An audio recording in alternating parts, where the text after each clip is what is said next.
Welcome, everyone. And today we have a very special guest. We have Ola Sars, a leader in the music tech space and the force behind Soundtrack Your Brand, a platform revolutionizing background music for businesses. Welcome, Ola. Thank you for having me.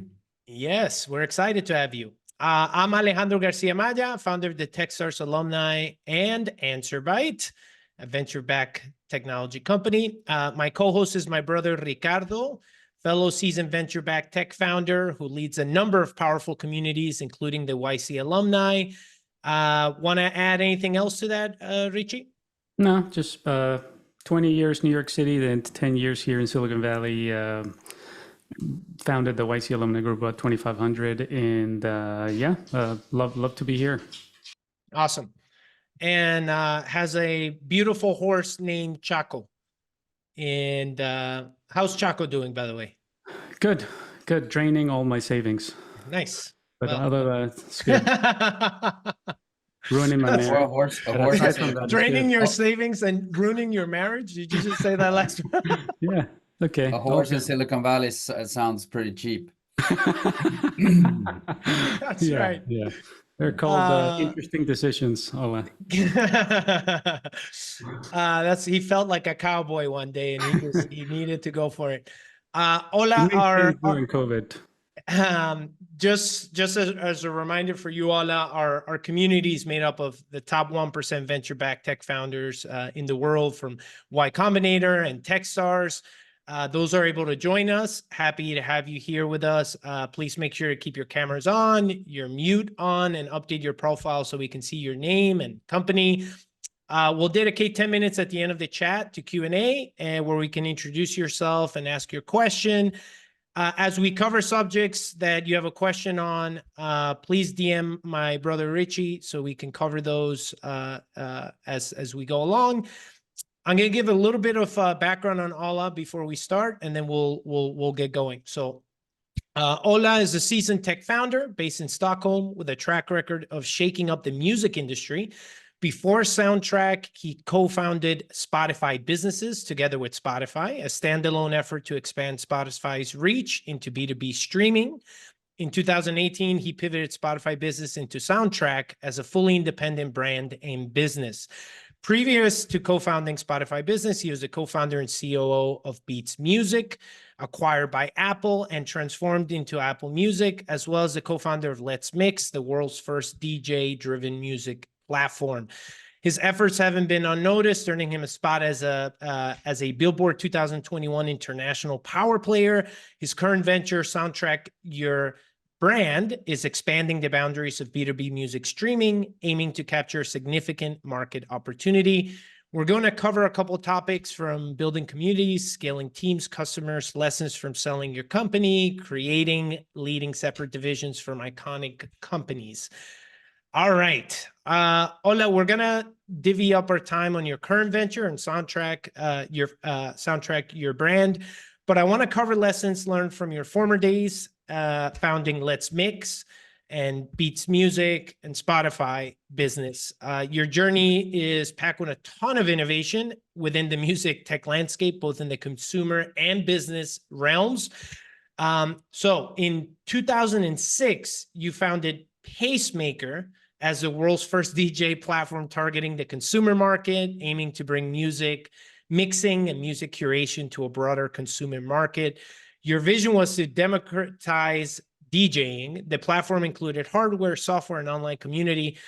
My question to you to begin this is, because a lot of your journey has been from company that seems to evolve and either get acquired or transition to another company, and that becomes part of a separate business division and entity. So what happened during the transition of Pacemaker and your next venture, Let's Mix, which eventually was acquired by Beats Music after a year or so?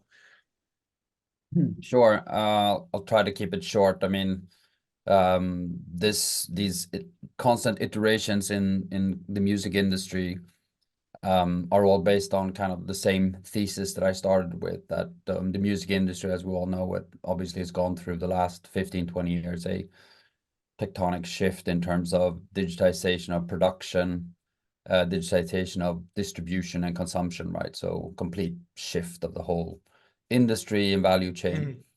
What we started with Pacemaker was based on the notion of a market where all the music in the world would be accessible anywhere, anytime. And in that reality, which kind of was my thesis, then the companies who would be able to filter and kind of select music and kind of build the first music recommendation engine, if you may, would be a powerful player in the value chain. So Pacemaker was really, it was a very ambitious project to build a platform that connected to the global community of music tastemakers, translated into DJs basically, or music selectors, and build a broad platform to connect to them in order to actually extract training data. So the real ambition wasn't to kind of democratize DJing. That's kind of what you saw. The real ambition was to connect to the kind of collective intelligence of all the music tastemakers in the world and have their, what we call their music recipes, kind of what music goes with what music, the metadata in between the tracks, in order to kind of train machines in terms of music recommendation. So that was really the ambition with that. And answering your question, we were out way too early.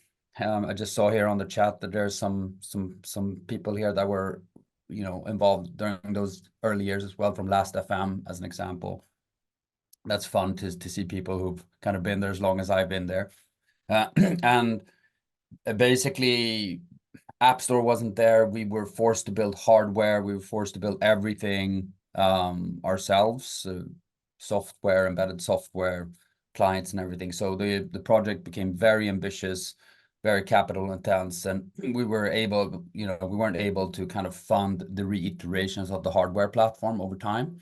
And so when kind of we reached that point where we couldn't do it anymore, we had launched in 20 markets, and we were a fairly significant startup at that time, in Fast Company and Wired, and everyone was writing about this company, but we weren't able to kind of conclude the funding requirements of building a global hardware platform.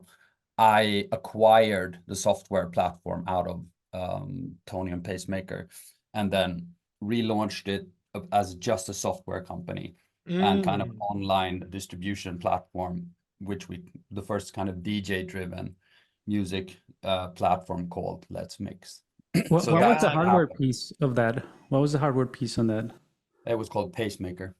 But I mean, like what was the that was one of the absolute craziest things. It was the world's first pocket-sized DJ system. It was basically the equivalent of two CDJs 2000, like the advanced CD players that you use when you DJ, and a Pioneer 800 mixer, which is kind of the pro setup, all packaged into the size of a peanut butter jelly sandwich. So you basically that's awesome. You kind of created an iPod with full creativity and 120 gigabytes, which was a lot back then, to kind of bring your DJ system in your back pocket.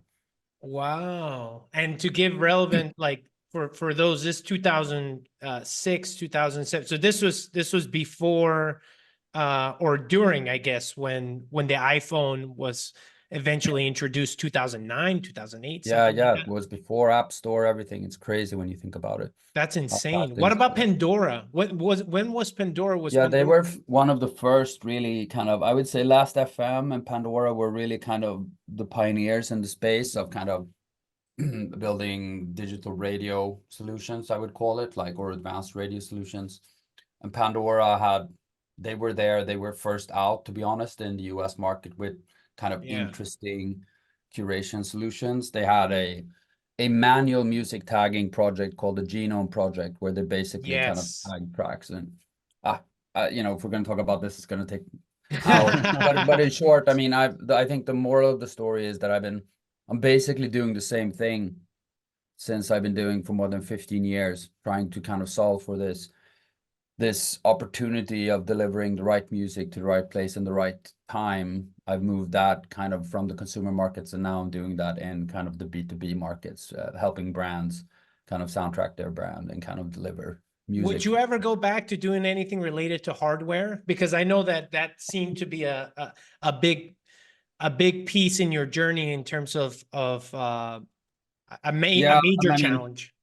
sure. I mean, it's easy to say I would never touch hardware after failing, of course. But I mean, we have a hardware component in soundtrack actually as well. But it's like today it's a different story. There's ODMs around the world. You can source more or less anything, and it's easy to manage hardware nowadays compared to before when you had to kind of develop everything yourself.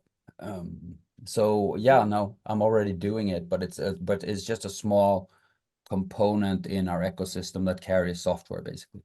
Got it. Great. Got it. Now, Ola, both companies grew a big community behind your products for founders looking to build communities around their products or services. Can you break down into steps how you go about building a community? What would those steps be? You know, what questions did you ask yourself to make it work, or which one came first, right? How did that evolve? Well, it's different. I mean, my kind of last 20 years has been trying to become a specialist in one industry, right? In the thesis of the music industry. And then I've applied different business models in kind of that macro. And those different business models have required kind of different types of community strategies. So as an example, a pacemaker and then Let's Mix, the core community was really the music curators or the music tastemakers, if you will, because if we were able to attract them first, they would then attract the music taste takers. And we call that kind of a music taste exchange.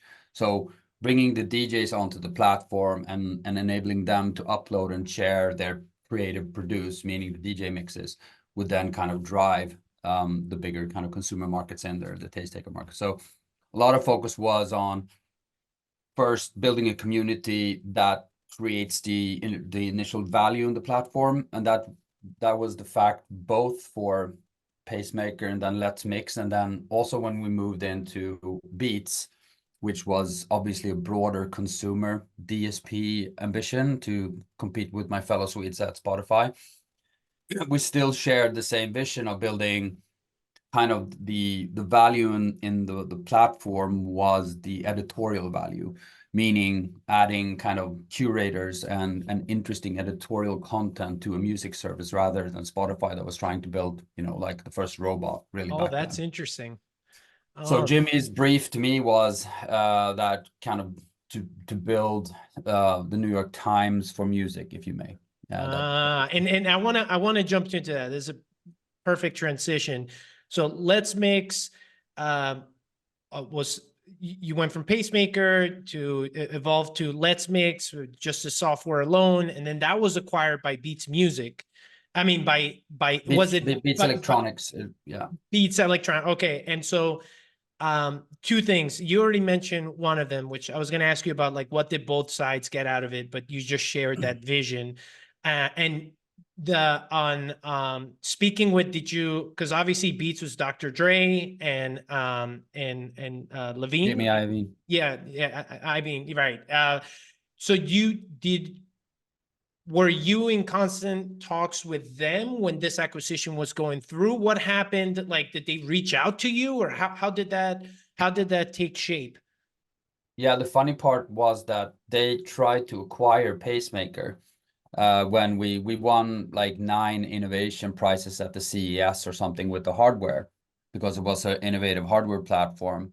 And they were at that point obviously trying to find a business within Beats Electronics 1.0, which was the headphones, right, that they kind of broke through with. So they were looking for progressive kind of products in the digital music space, and they really kind of fell in love with the Pacemaker, which was for them kind of really, oh, this really can bring the real music lovers into this market, and we can start competing with Apple. And they had bigger ambitions, obviously, but I wasn't able to convince my Swedish investors in Pacemaker that they were kind of the people that they were, or the power players that they were, because they obviously wanted to invest at a significant discount. So I failed to bring them on board as investors in Pacemakers. But then when I acquired Let's Mix out of Pacemaker, then I had a second chance, and then we engaged, and then very quickly we decided to join forces around the ambition to compete with Spotify with the music platform, which, by the way, they were calling Daisy at that time, which was Luke, who worked for Jimmy's, name of his dog. So I was like, why are you calling this ambition days, and I said, of course, you should call it Beats Music because you're Beats by Dre, and that's the natural. So we called it Beats Music. They acquired Let's Mix, my whole tech team, and that became the Beats Music team. Was that acquisition on a personal level? Was that one of the, was that your first at that moment where you had an infusion of cash, or was it cash equity, or what did that look like? And I'm always curious if it was, and it was fairly considerable, like what was your... I mean, the simple, like, they had nothing except kind of PowerPoint slides around this ambition to build Beats into a mainstream music platform for mainstream America, right?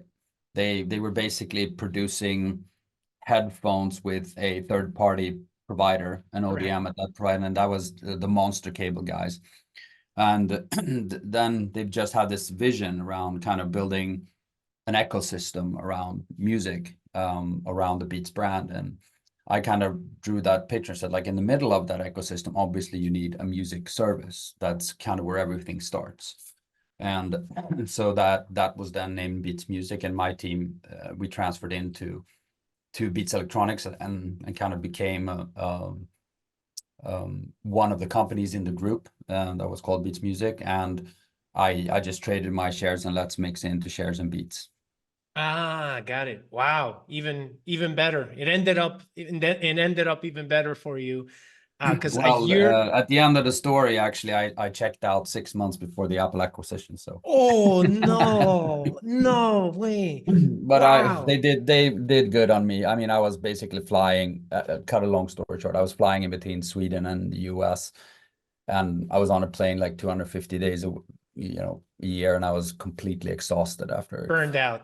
Yeah, I was burnt out. So I was gonna, otherwise it would be the end of me. So Did they give you a heads up that they were in talks with Apple? they did give me a heads up, and they said, this is not the time to kind of, you've taken it this far. But I said, I can't. Like, there was a bunch of private stuff involved that I couldn't have done anything else. But they actually did good on me. So obviously, okay, good. Like they took care of you. They were very honorable around the whole situation. Awesome. And along those lines, any lessons learned from this transition, acquisition journey? Any missteps, mistakes, anything that you would like to share with other founders to keep an eye on? I mean, that you just went through like an insane experience, so it's definitely an outlier's experience. So whenever an outlier shares it, but whatever you have, if there are any interesting lessons learned to keep in mind. I mean, you always have this opportunity to reflect, what could I have done different?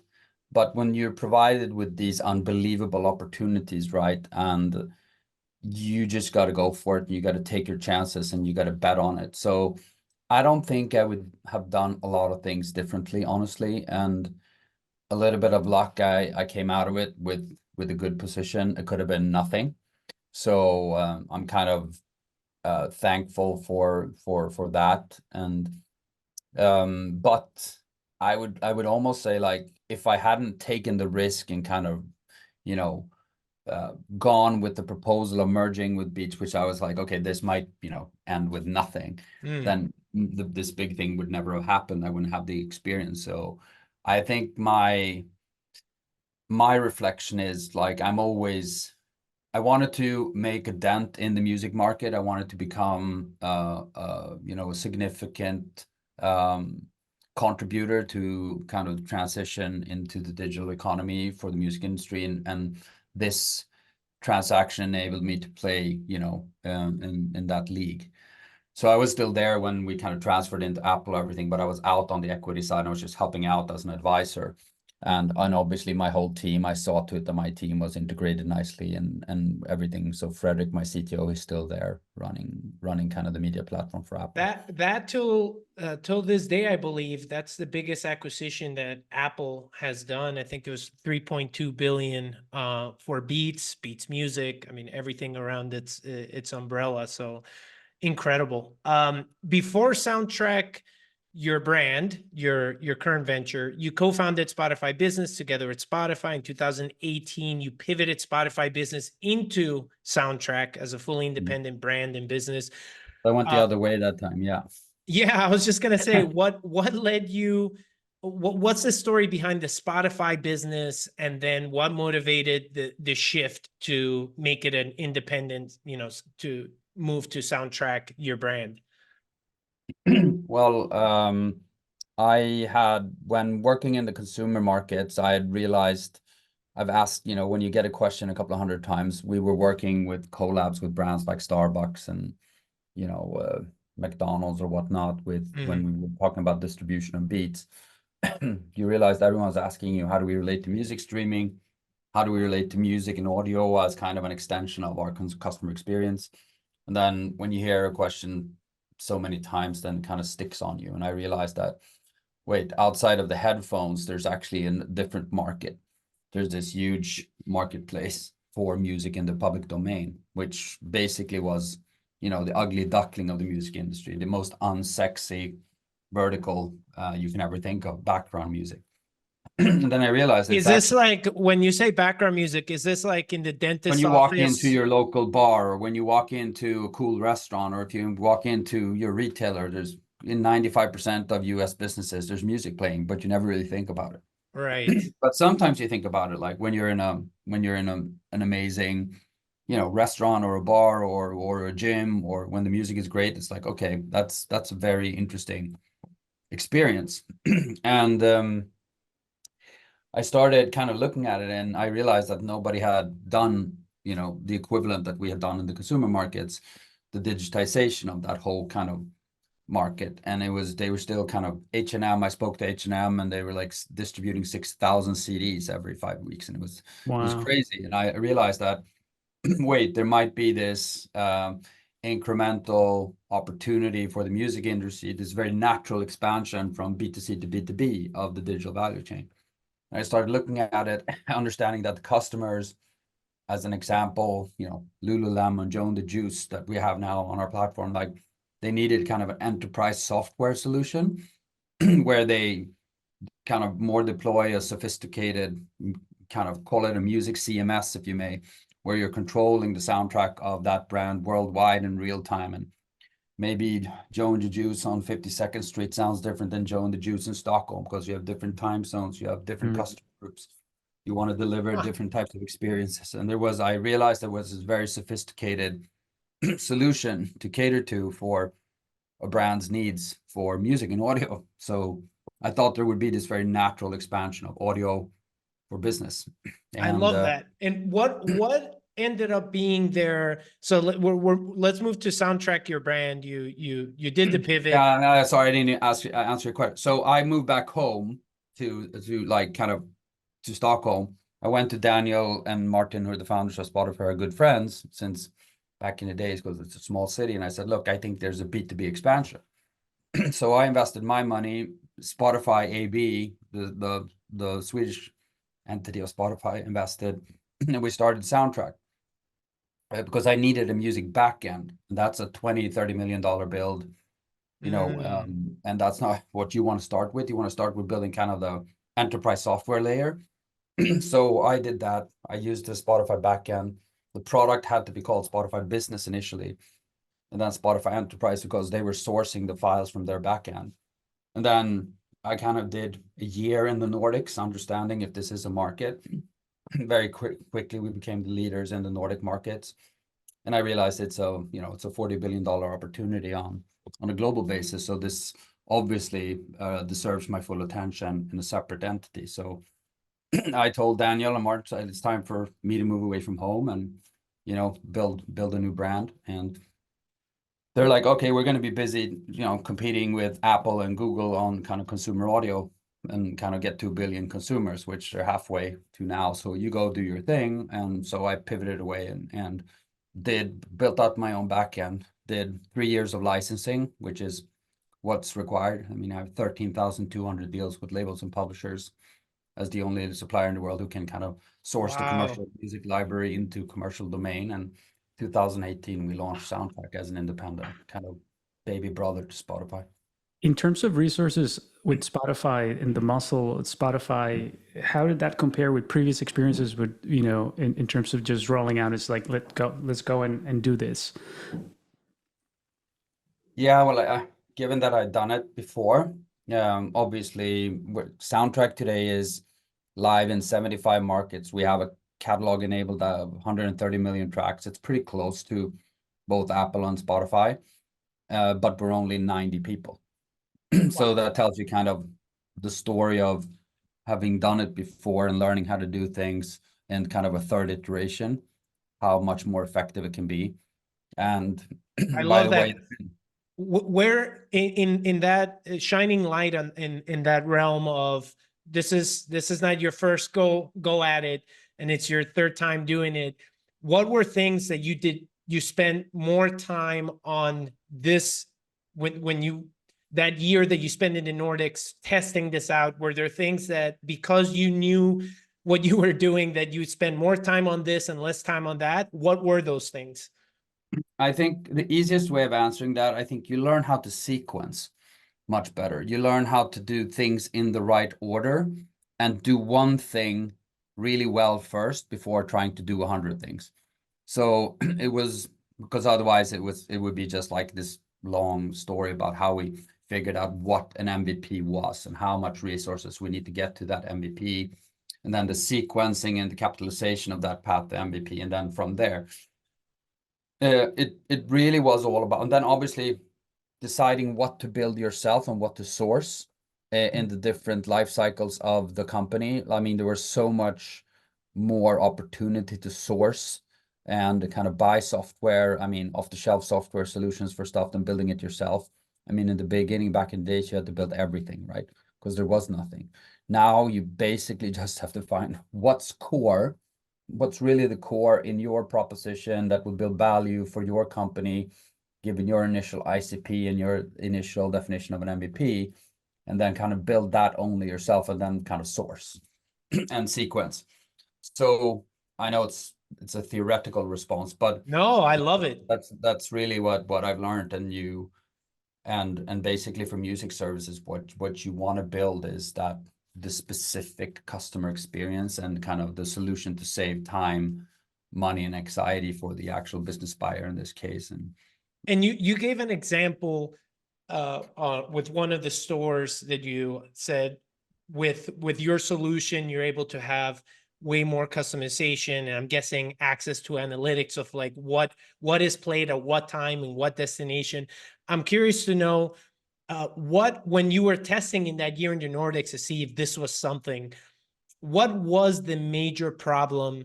Because many people, especially when they're going out for the first time, they have one or two or three problems or a major problem that they think it is. And when they're having the conversations, it turns out that major problem that the customer really doesn't care, but they're like, but this one, and a problem that you never even considered, where they're like, if you can help solve that, that's big, right? Was when you were testing this out, what ended up being a pretty big problem, and was it similar to what you assumed was a problem that a lot of these stores were dealing with? Yeah, yes and no. I can You're right, there's usually a bunch, but then you kind of try to narrow it down.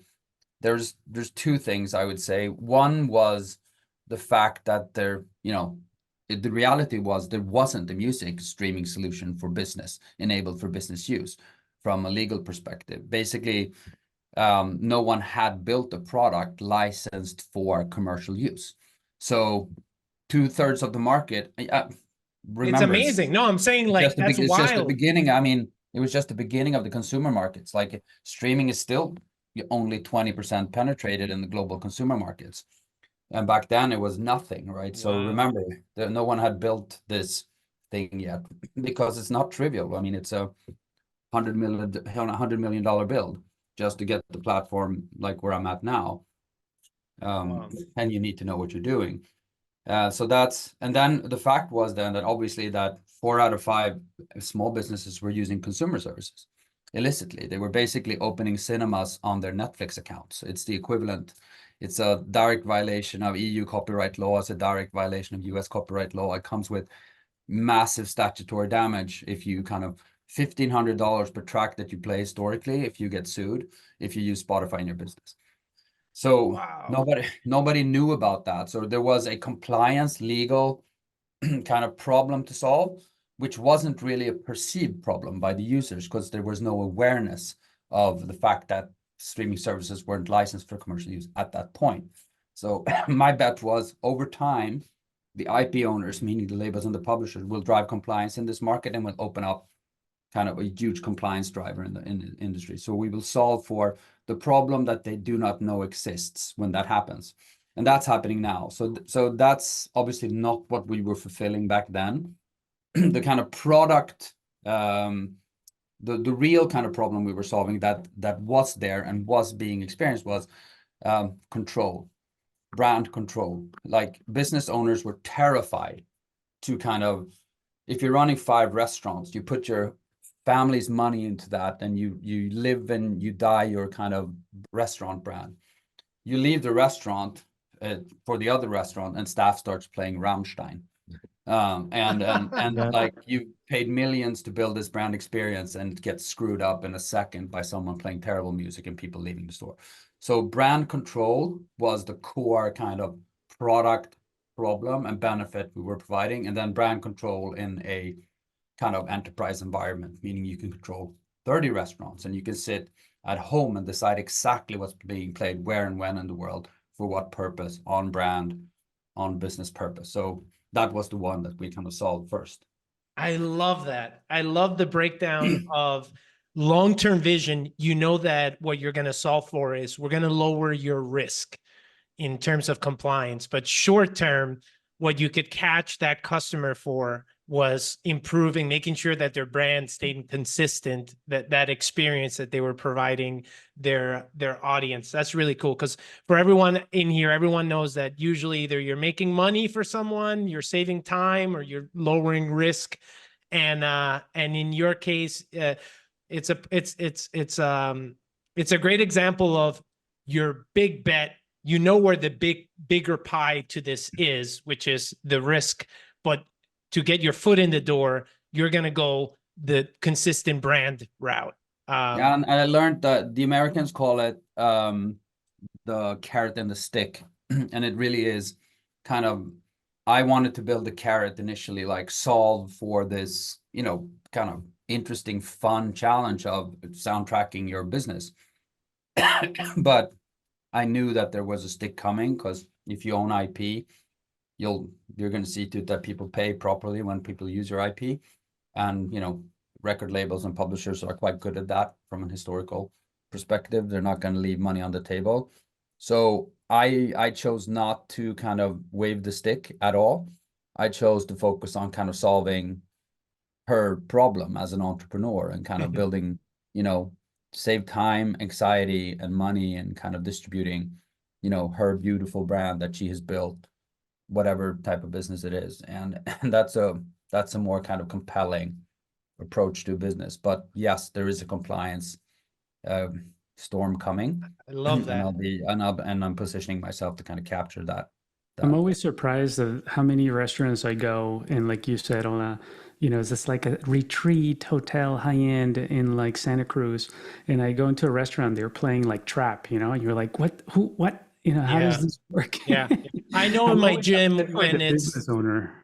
When it's I know who it is that plays that song. Like there's a certain employee in the gym that every time he comes and I come in, I'm like, damn it, I'm gonna be listening to. You're basically describing the first MVP problem.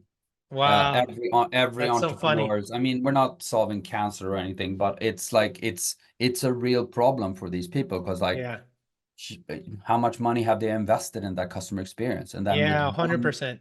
I want to cover one last thing before jumping into Q&A, which has to do with teams. Because in this, you know, you've been able to build this incredible platform, incredible service with fairly, and it's growing and it's fairly big already with a team of 90. Was this 2 questions? One is, was this the first time from previous experiences managing a team of 90? And if so, what were there any challenges how did you see your role as a CEO as the team is growing? Did you see those responsibilities change? Were there certain challenges that came up that you're now very much aware of, and for founders out there that are just beginning to grow their teams, like, hey, make sure, try and avoid this or try and avoid that. Any certain pitfalls or things like that as you grow your team? I think one kind of general reflection is, given I've done it a couple of times before. I done it the wrong way, multiple times, and it comes back to sequencing of senior leadership again, and understanding what do I need in place first to kind of, in my case, it was a very strong CTO. Like, I needed a very strong CTO because I knew that we were going to mainly recruit engineering. I mean, we're still kind of 80% of the company is still engineering, because we're still in kind of product building phase of the company, even though we're hitting 40 million ARR. So, but it's really, Amazing.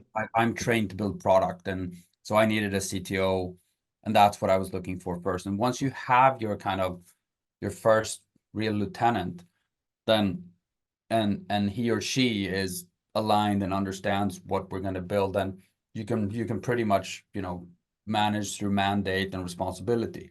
The second component in the sequencing, which I've learned the hard way, is like, if you don't build the business infrastructure and the finance infrastructure early, you're going to be screwed. Like, because there's so many micro kind of transactions, there's so much royalty complexity and royalty redistribution and legal frameworks to manage kind of royalty driven business model, that if you don't build that, it doesn't scale, then it's going to break. So my second hire was the CFO. So, and both of them had like 10 years of experience from consumer side of music technology, and really deep, like very, very senior people early. And I took that investment, and I kind of followed through on the same type of, then obviously the CRO, and then the chief growth, and then the CMO. I've kind of kept that like focus on sequencing of C-level and over investing in overqualified C-level Love that. initially. In your case, you've had a ton of experience with now a number of companies in all different sizes and all different development stages, and you play the role of founder, CEO, COO. Can you share a time where at any of these roles, leadership roles, some critical information never made it to your desk in time, and as a result, it caused a huge problem down the line?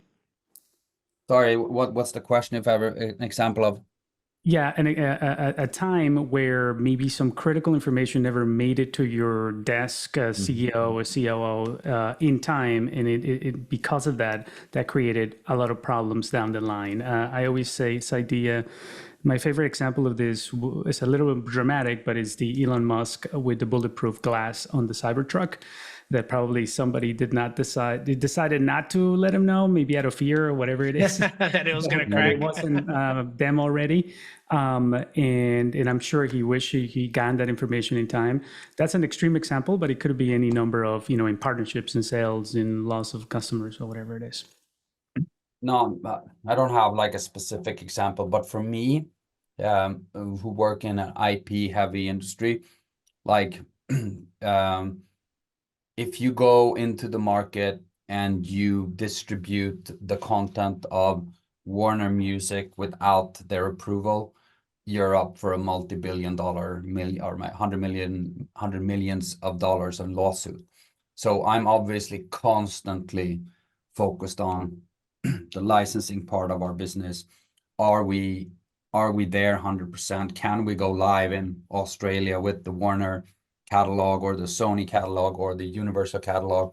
So I'm constantly kind of on top of those things, because that's also the really hard part about building music DSP or music distribution, is that there's this multiple complexities, not just the technology and the management of 150 million files, and we do 30 million metadata updates every week, because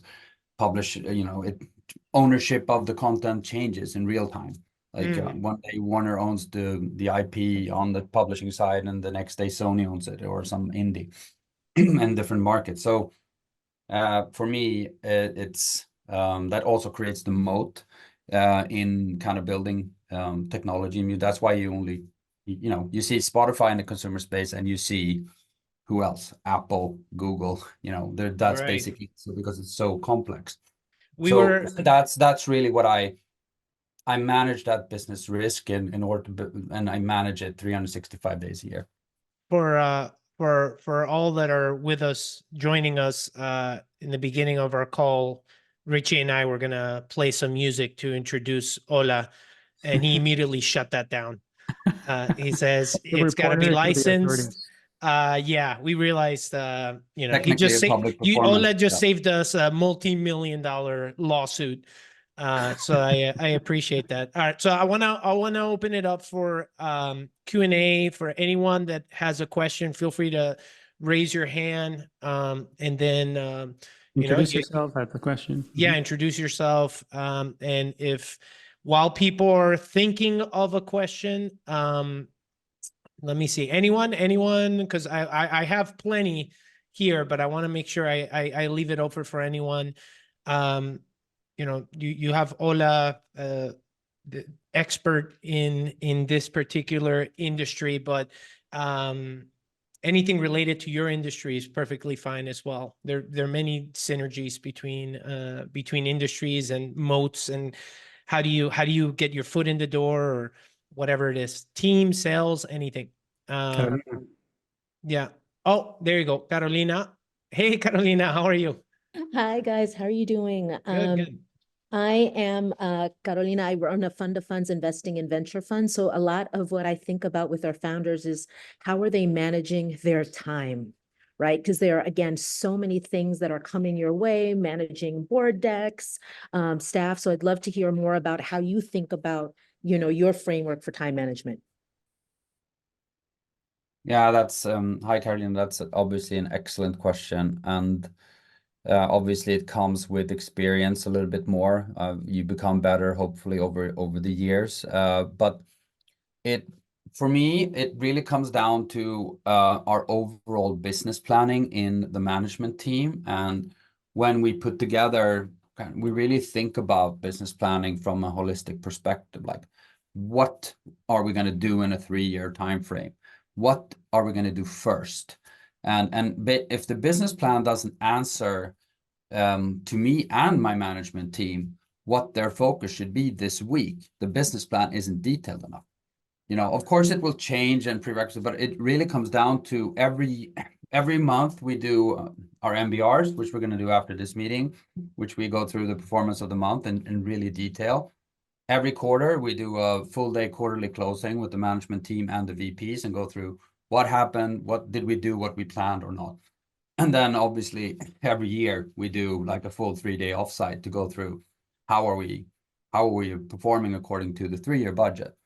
And so I go back actually to our business plan and see what did we say that we were going to do this this time period. Am I doing the right things to support the team to execute on kind of the short-term perspective?